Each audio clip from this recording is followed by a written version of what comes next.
ang Sabado, ang July 25, Sabado, manggod. So, why trabaho? No? Inyo sa mga private establishments, depende na asaman mga private pure gold. Di man na sila musirting hari ng pure gold. Bisag holiday. Friends, di man na sila magsira bisag mag-declare og holiday. No? Sabag nagpista dagang mangumpra na. Sa pa mga bangko, Sabado man na sigurado yung walay opisina. Sabado man atong 25 JP Aguilar. Sa bang klaseng establishment imong ipangutana.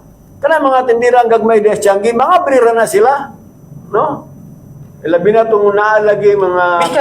Bisa ka na karin diri. Ay, mga bri, anak, kaya may mga ahinti tao na walay kabisa dyan, amatol diri og kuan. Atol og kining paniud to ilang koleksyon or ilan na.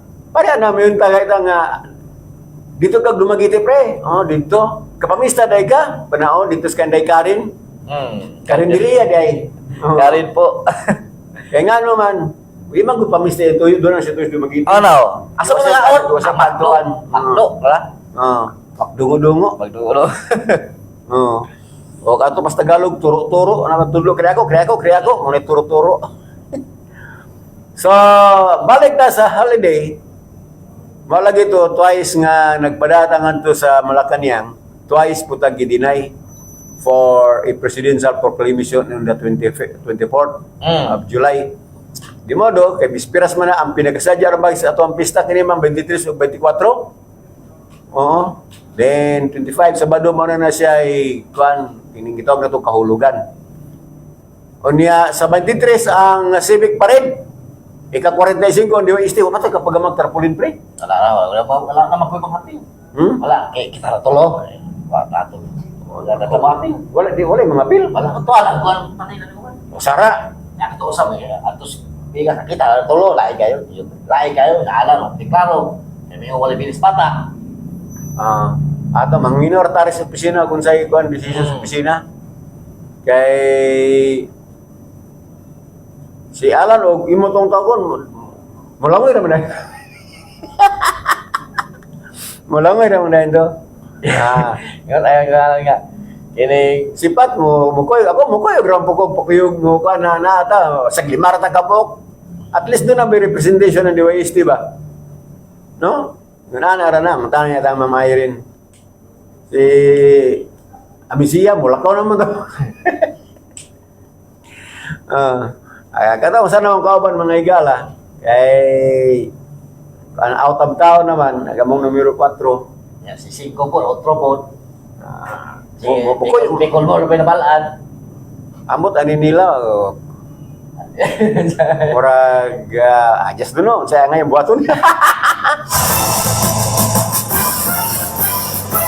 mag-discuss na pre ako lang 50 minutos na igala, human mo labay ang alas 7 sa Kabuntagon. May buntag din ni Barangay Kapitan May Giminesis des Barangay San Jose. O di Barangay Kagawad Anthony Tunak Sirson des Barangay City. O di Barangay Kagawad Maning Lupi sa Barangay City. Ayong buntag. O may buntag sa ni Mayor Pipi Orlino sa Mani. Kaming mga nasa private sector kuya naghando mi sa special holiday declaration for additional premium pay 30% special holiday. Sige. San may mga igala ang atong takla may dangat na ngadto sa 51 minutos human mulabay ang alas 7 sa Kabuntagon balik mi mga igala human lang sa pipila ka pahinumdom. Balitang tudo-tudo.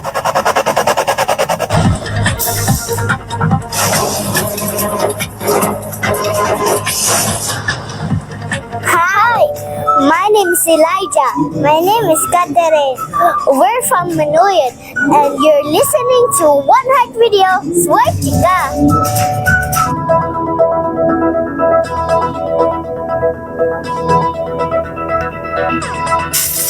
Kini ang DYST 103.9 FM sa Soundstream Broadcasting Corporation. Nagasigya, gikan diri sa second floor JFT Building, Sitio Pao, Magallanes Street, Barangay Nuy, Dakbayan sa Tanay, Negros Oriental. DYST 103.9 FM. Basta One Heart Radio, swerte ta! Swerte ta!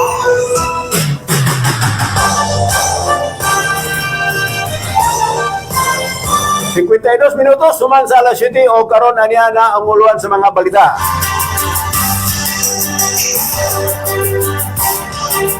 Onsi anyos, patay human Dunggaba, samtang 16 anyos samdan dito ni sa Manhuyod. Dahil lokal nga balita dito sa lungsod sa Bakong sa ka-HBI na dakpan na valor 400,000 nga katidad siya mo nasakmit sa mga otoridad. Motorista na bangga ang ambulansya sa San Jose. Dito sa Valle Hermoso, lalaki lakban yapon o ga shabu. Uluan sa mga balitang nasyonal. Last meeting ni Presidente Bongbong Marcos, mikidlom kang Duterte nagpadayong gabarong. Dahil nasudnon nga balita si Lalo Escudero, gusto nga revisyon ng sistema sa FDA aron mapalig-on ang pagpalalipod sa mga konsumidor. DPWH Vince Dizon mahayag nga mo kooperar siya sa pag-imbestiga sa 2019 SEA Games spending. Samtang sa sports, Suarez gipakamang ang Meksikano. Samtang ato ang showbiz balita Katiel, gidungog adunay reunion. Ang detalye tangi balik mi umani. Kasi aniya na mga higala ang nasulayan o masaligan. Al-Kasi sa mga nag-antos sa mga nakalenlaing balatian, sa mga gipangkapoy o luyang lawas, sa adunay arthritis, ubo, nilanat, may diferensya ang lagos, adunay asma o anemia, tumar o Al-Kasi. Al-Kasi, alkaline na vitamin C, makatabang sa pag-maintain sa kahimsog sa atong pamanit o kabukugan.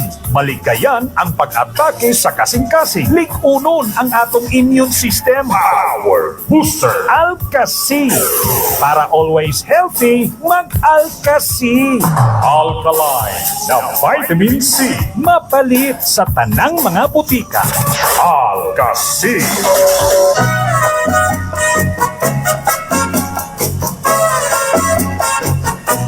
Inulmi kanunay kung atong lawas dunay sakto nga vitamin C, kan alkaline nga vitamin C sama sa Al-Kasi. Garantisado kini luwas ka sa tanang mga balatian bisan pa sa gikadlukan nga hulga sa pagkuyanap sa kamatay nga kagaw balatian. Pangantay kagaw kini nga vitamin C. Al-Kasi alkaline base of vitamin C tumarna. Mapalit sa mga butika o pharmacy sa Dumaguete o sa inyong mga lugar. Diri sa Tanhay St. Teresa Pharmacy. Al-Kasi alkaline base vitamin C. Up on the way, I'm thirsty. My heart is bursting. Dragon Fruit Plus.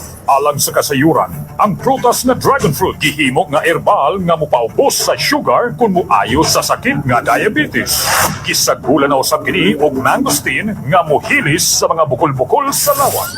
Aduna po'y guyabano kung siko nga moayo sa dunay cancer. May turmeric o luyang dulaw nga mopakupos sa mga hubag-hubag sa lawan. May barley nga mulimpyo og mopaubos sa dugo. Gidungagan pa og buwa mera nga mopatay sa mga kagaw, bacteria o virus. Dragon Fruit Plus 650 mg. Dragon Fruit Plus kining tanan nga herbal giipon sa usa ka kapsula. Dragon Fruit Plus Herbal Capsule. Muwala, muwagtang, muayos sa inyong sakit o balatian. Gipaparato pa kini. Dragon Fruit Plus 650 mg. Mapalit sa mga butika o farmasya sa inyong mga lugar.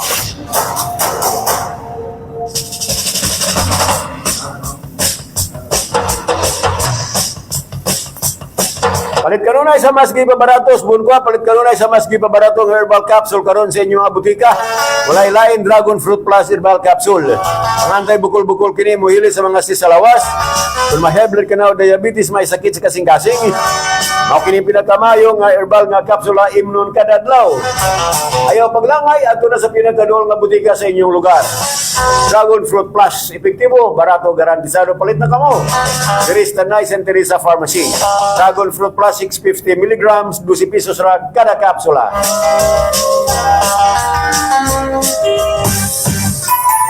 Hoy! Ani-ana, finally! Oh, yeah.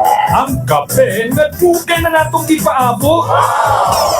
Dragon Fruit Herbal Coffee Mix with Insulin. Dragon Fruit Herbal Coffee Mix with Insulin.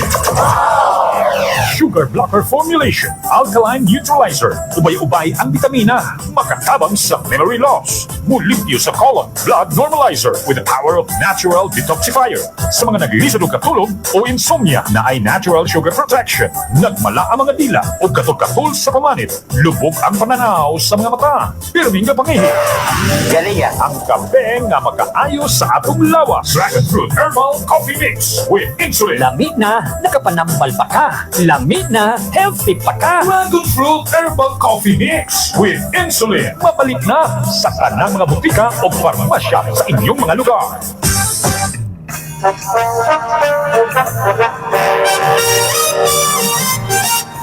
Pagkatilaw ka na ba sa lamian, humutog herbal pagayod nga kafe? Ani-ana gipaila-ila ang pinakabago nga herbal coffee, Dragon Fruit Herbal Coffee Mix with Insulin Plant.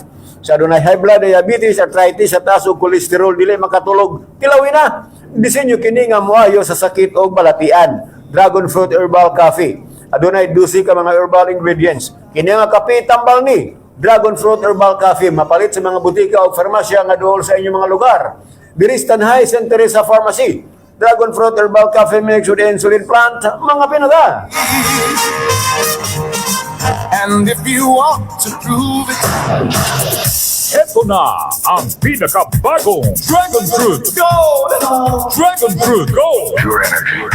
Pambatok sa stress, hubag-hubag, makatabang sa pagkontrol sa blood sugar, pampatinaw sa mata, makaayo sa atay, muamping sa atong kasing-kasing, maayo ang atong digestion, pabawas sa timbang, pagpatay sa mga bakterya o uban pang delikadong sakit, lami ang atong pagkatulog, maayo ang pagdaloy sa atong dugo, makaayo sa atong pangisip, mupakusog sa atong immune system. Dragon Fruit Go!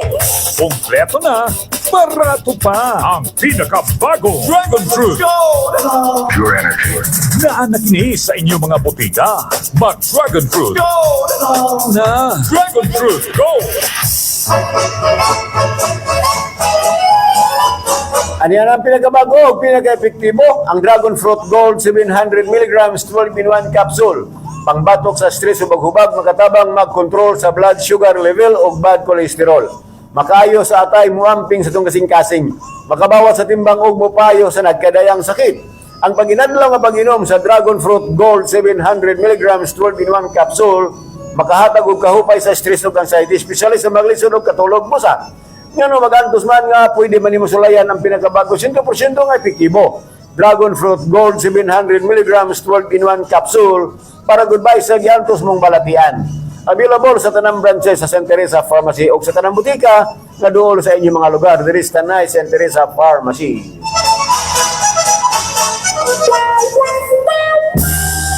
Hanap mo ba hard sa performance? Hard sa gana? Hard sa sarap? Lakas to the max? Let's get it on. Hardmax Extreme Coffee Mix. Makapagana, makapadasi. Hard max. Hardmax. Maka-improve sa workout sa atong performance of sexual activity.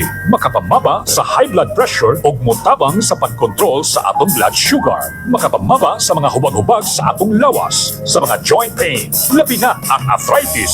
Makapaboost sa atong sexual energy. Hardmax. Hardmax Extreme Coffee Mix with all kinds of ginseng. Mag-hard max. Extreme na.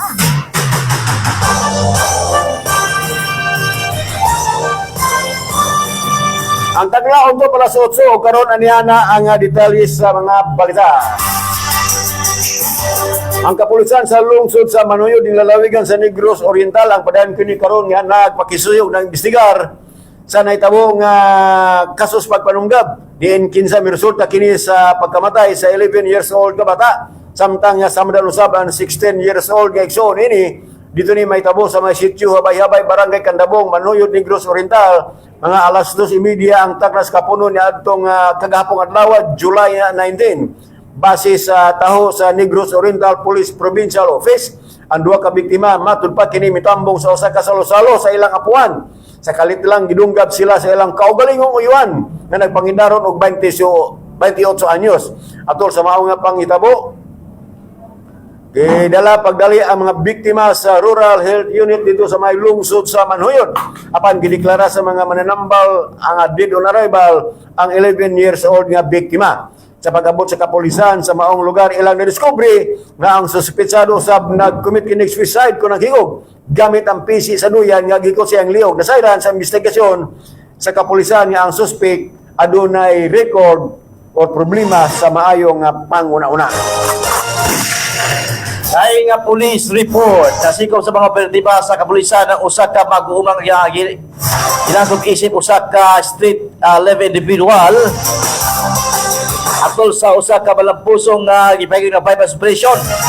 Ito kini mga alas 9:12 ang tag sa laging gabi. Hulyo 18, 2026 sa barangay Don E. Villegas, Balhenmoso ning lalawigan.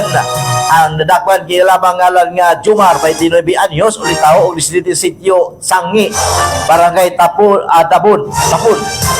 Balhermoso, Negros Oriental. Sumala pa sa report sa kapulisan sa Balhermoso na pagpiskal gikan sa suspect ang 1.46 gramos sa ito ang shabu.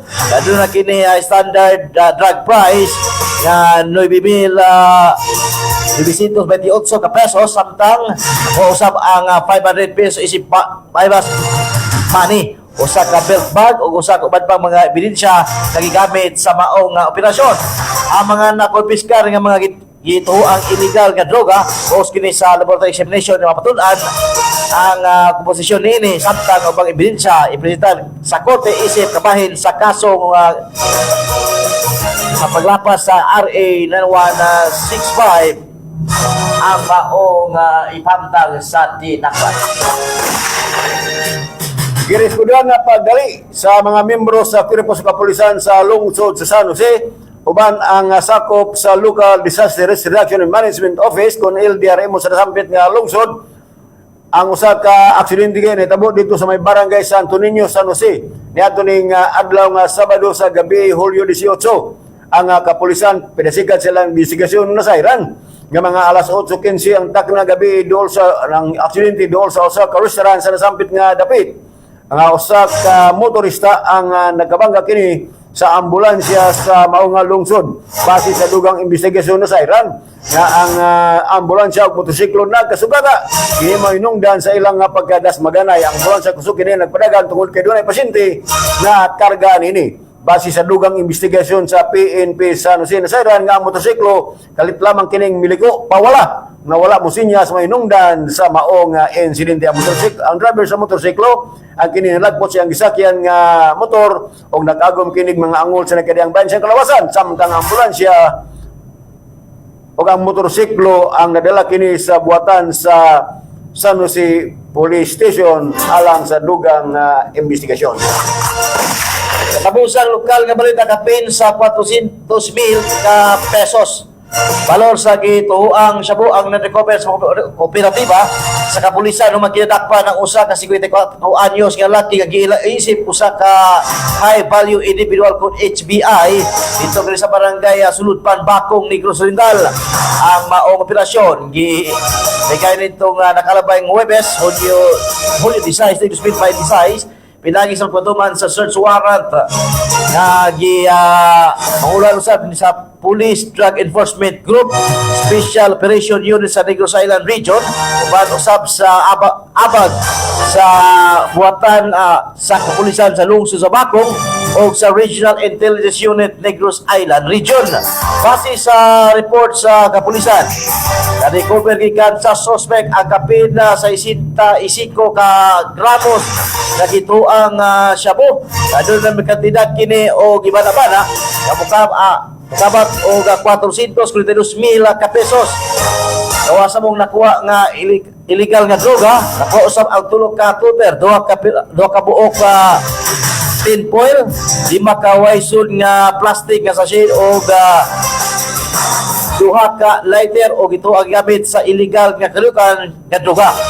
Ang search warrant issue kini sa Regional Trial Court sa Dumaguete City kung sino paglapas sa 9165 o gitawag og Comprehensive Dangerous Drug Act of 2002 mas operasyon debalo sa ang suspitsado sa iyang katungod ubos sa subsidy sa konstitusyon o gidala kini sa kustiya sa PNP DEC SOG Negros Island Region alang sa dokumentasyon sa paitugyan sa Bacong Municipal Police Station alang sa gitawag og pagpangay sa kaso nga ibantang sa tinapan. 7 minutos tuman sa alas 8 o karon sa atong national news. Report! Report! Ang trust rating ni Presidente Bongbong Marcos ang padayon kini nga mitidlom sa ikaduhang kanto sa tuig 2026 kini ang migawas sa social weather station survey nga ang resulta kini simana sa dili pa mo hatod sa iyang suna ang pangulo. Samtang si Vice Presidente Sara Duterte naka-maintainer kini sa iyang rating sa survey nga sa Strat-based group sa talaan sa social weather station. Migawas nga 34% lamang sa mga respondent ang adunay pagsalig kang Marcos. Usa kini ka punto nga pagkunhod sa unang kanto nga adunay 35%. Samtang laing 19% na undecided o 45% ang dunay gamay nga pagsalig sa Pangulo. Samtang sa pikas nga bahin ang record usab ni Vice Presidente Sara Duterte, nakaangkon kini og 57% nga trust rating o kini way kausaban sa unang kanto. Mao kini ang talaan nga nakuha sa ato ang pagpakisusi.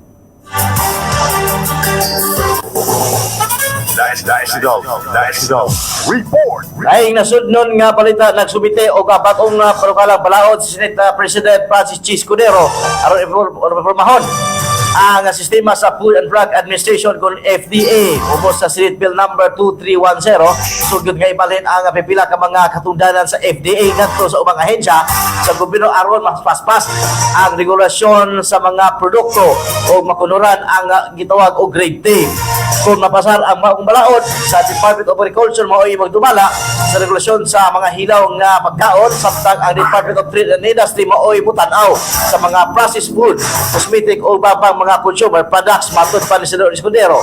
Ang tumong sa maong reforma mo ang magkahatag epesyente nga serbisyo paglikay sa pagbalik-balik nga proseso o mas lig-on nga pagpanlipod sa kahimsog o kaluwasan sa mga konsumidor. Gimasiguro usab sa panukala nga ang permit o resto sa nga balido na karon magpabilin epektibo hangtod sa ilang expiration.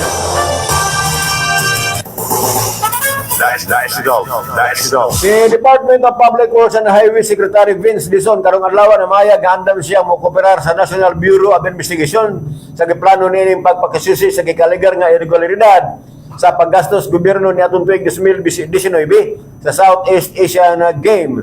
Matud pa nga siya klaro ang iyang konsensya. Si Dizon na maya ga iyang itubagon ang mga supoy na posibleng i-issue sa NBI